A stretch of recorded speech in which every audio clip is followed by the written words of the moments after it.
right. So what are the determinants for success when you're looking at real estate franchising?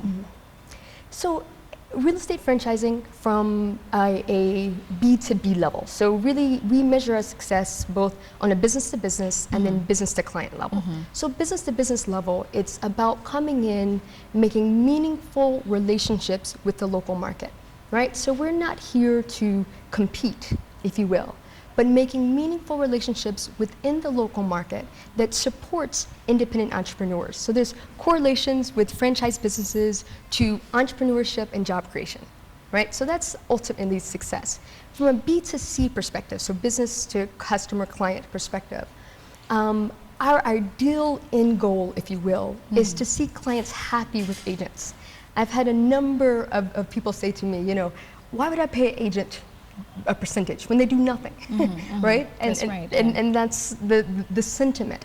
But to have an agent who is professional, who's transparent, who is an asset to you and a professional when you're looking at buying, selling, renting your home, office building, et cetera, et cetera.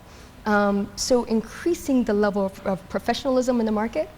As it is now, you know, you go to anyone and everyone tries to sell you a plot of land.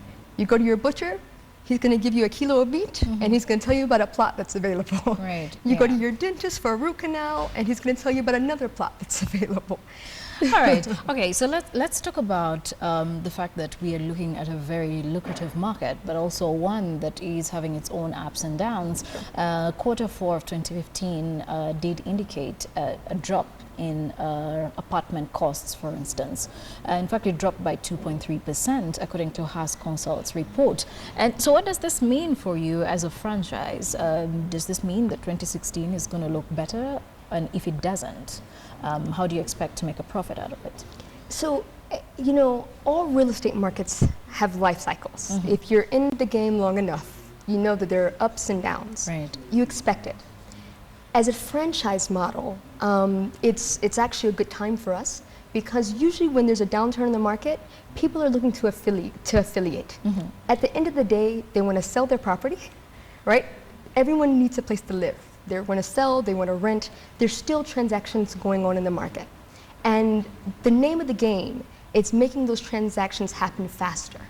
So when you become part of a franchise model where you have a network of agents, a network of stakeholders or partners or developers who are contributing, right? That process goes faster.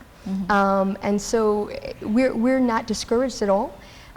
Even if you look at, there's a report that was released just a couple of days ago by Jones Lang LaSalle. Right. They released an index on city momentum, right? And Nairobi, or Nairobi as a city, is the only African country that has momentum out of 20 countries. And on real estate momentum, out of five on the top list, Nairobi was also there. So we're actually looking forward to 2016. There's a lot more room for growth, a lot more room for professional standards on the marketing and sales side. Right. So we think now is actually a great timing. Great, professional standards, you say. Yeah. So how long has Coldwell Banker been in Kenya as a franchise? Sure. So Coldwell Banker came in last year. And so we've been setting up office. We have an office space at the Oval. And we are just establishing ourselves in the market, looking to do a more formal launch later this year. As I told you before, we've been in real estate, if you will, since 1906. Yes. And we're in 46 countries now. So one thing that's interesting to note, this is the first country in sub-Saharan Africa. So we have really high hopes for Kenya. Not only being a leader within Kenya, right, but really being a leader in sub-Saharan Africa. So we're really hoping this is a great start this year, and this is the start to other countries that we will expand to in sub-Saharan Africa. Right. Well, thank you so much for coming. Thank you. We do appreciate. Thank you. Managing Director for Coldwell Banker, that is Danielle Calloway. Thank you so much for joining us and talking about real estate franchising. Now, despite all